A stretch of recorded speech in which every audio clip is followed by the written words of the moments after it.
Monday, I overslept. What woke me was my landlady calling, "Barnaby!" Her voice was oddly high. "There's a gentleman here to see you." You don't often hear the word gentleman in everyday conversation. I sat up. "Who is it?" An officer? Can he come down?" "Why, sure," I said, scrambling out of bed and hopping into my jeans one-legged. Heavy footsteps thudded toward me. I raked desperately in my blankets. It mattered a lot for some reason that I should get my bed folded back into a sofa. But I'd left it open out for so long that I'd forgotten how the thing worked, and anyway, it was too late. The cop was an older man, gray-haired. "I can guess what you want to ask," I said. I figured I'd be better off bringing it up before he did. "I know that one of our clients believes I stole from her." The cop opened a spiral notebook. "So, did you?" he asked mildly. "No." I did tell him that I'd known where Mrs. Glynn kept her money. "Everybody knew," I said. He asked, "Did you ever see the money?" "No," I said. Then I said, "Hey, do you think she could be delusional?" But the cop just gave me a look at that. He closed his notebook in this weary, disgusted way that made me feel about 2 inches tall. In mid-afternoon, Sophia phoned. I let the machine answer it for me. "Barnaby, it's me," she said. "I'll try again later." Then Mrs. Dibble. "Barnaby, are you there? Call when you get this message. Martine says to remind you that you'll need a ride to the Alfred job." Well, tough luck. While I was eating lunch, there were more messages. Sophia said, "Hello, sweetie. Call me at the office, will you?" Mrs. Dibble said, "I wish you'd get in touch. Where are you?" And then Sophia again. "Barnaby, why haven't you phoned? Do you want me to bring supper tonight? I'll wait to hear." I might have slept a little. Then the phone rang again.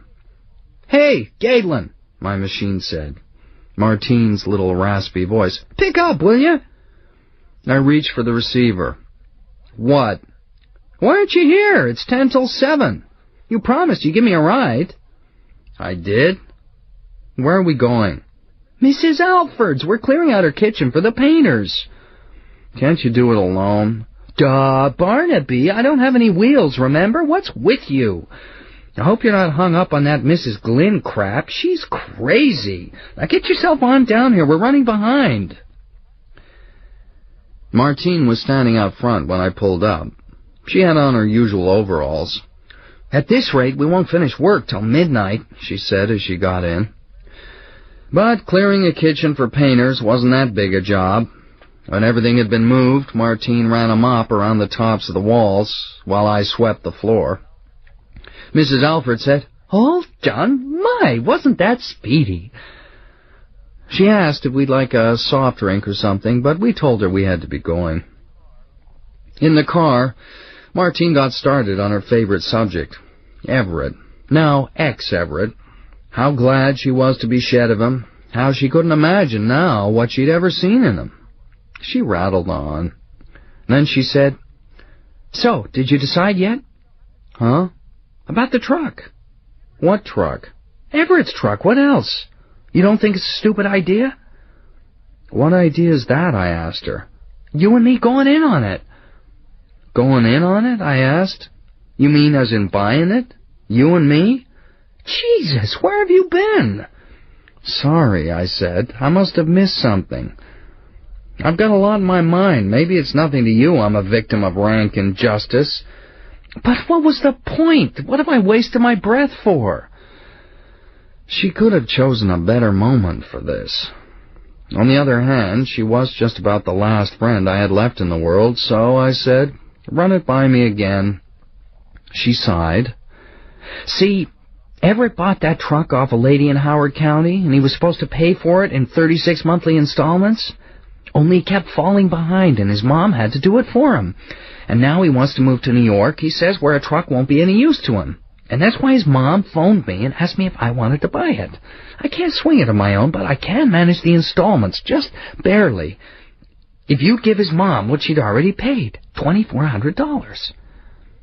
I said, Martine, my total assets come to exactly half of that. And I'm still in debt to my parents, don't forget.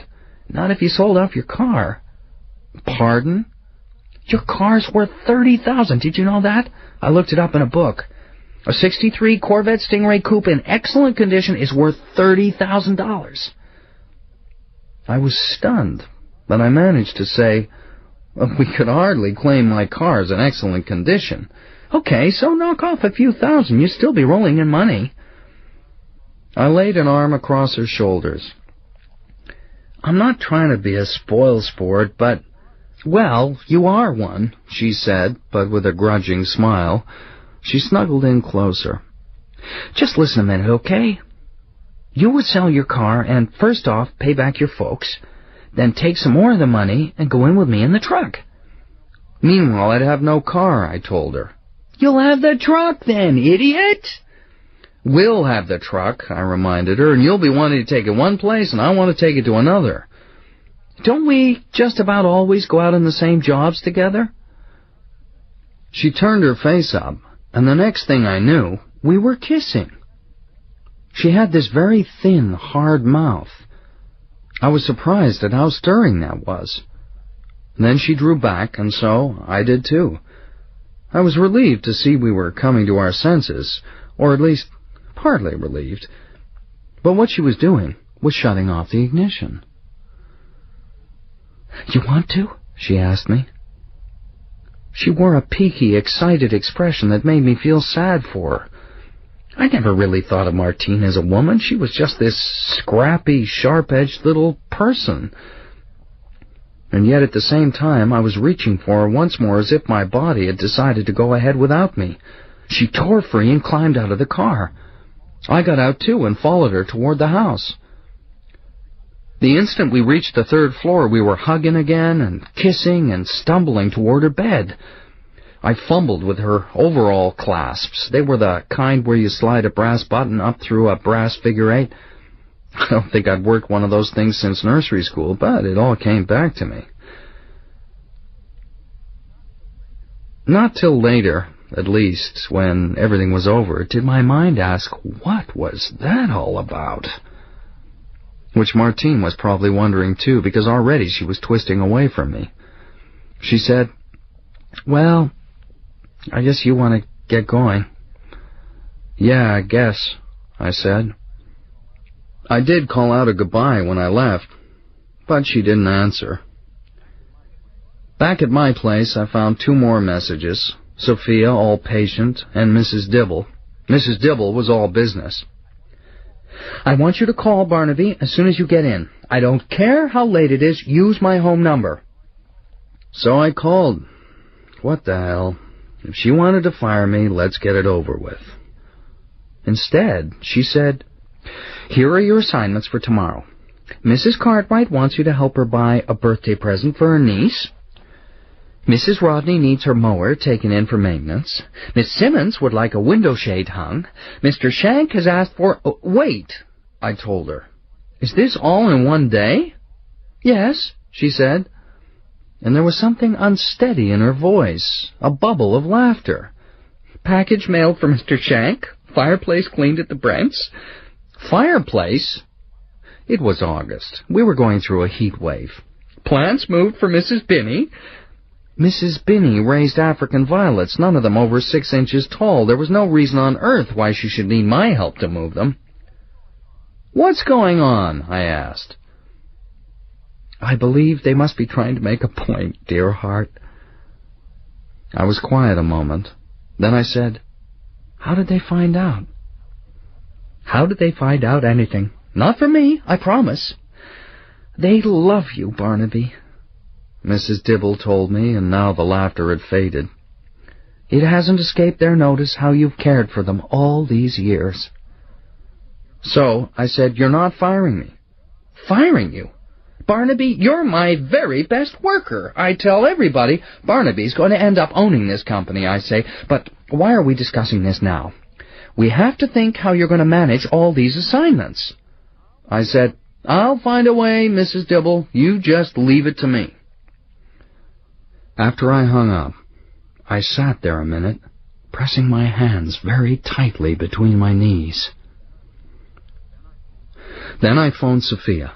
I told her I was sorry. I should have called before, I said. I just didn't feel all that sociable. She said, I understand. You don't have to explain. She wanted to know if she should come over, but I said no, I was too tired. Even so, I had trouble sleeping once I went to bed. I was vibrating with plans. I had to sell my car and pay off my debt to my parents. This in addition to all those jobs for rent-a-back. I couldn't let my clients down. They trusted me. I sold the Corvette Stingray for $10,000 to my old pal Len Parrish. He'd always admired it. And on the second Saturday in September, I drove it to Len's apartment. Martine followed behind with a truck, so I would have a ride back. Martine and I had developed a new style of dealing with each other. We were careful not to touch, and we never quite let our eyes meet. Our tone of voice was casual and sporty. Maybe I should have said something, but how would I put it exactly? Okay, we did something stupid. Could we just hit the erase button and go back to the same as before? I didn't say any of that. On Monday evening, I dropped by my parents' house. Whose truck is that in the driveway? My father wanted to know. Did you drive that here? Yes, you left your lights on. Well, I'll be going pretty soon, I said. Really, I just stopped by to give you this. And I pulled out the money from my denim jacket and placed it in my mother's lap. She stared down at it. What is this? It's $8,700, Mom. Surely that must ring a little bell? She glanced up at my father. He gazed off over her head, suddenly abstracted. But, is it yours? She asked me. Where did you get it? And in cash? Walking the streets of Baltimore with all this cash? How would you have come by such an amount? I'd like to know. Have you been up to something you shouldn't? Odd that it hadn't occurred to me that she would jump to this conclusion. I said, don't worry, it's legal. I sold the Corvette to Len Parrish. You sold the Corvette? My father asked, suddenly coming to. Son, he said, was that wise? I wasn't going to argue about it. I said, well then, are we fair and square? I suppose, my mother said faintly. I stood up. Well, I said, guess I'll be going. My mother went on sitting there. It was my dad who walked me to the door.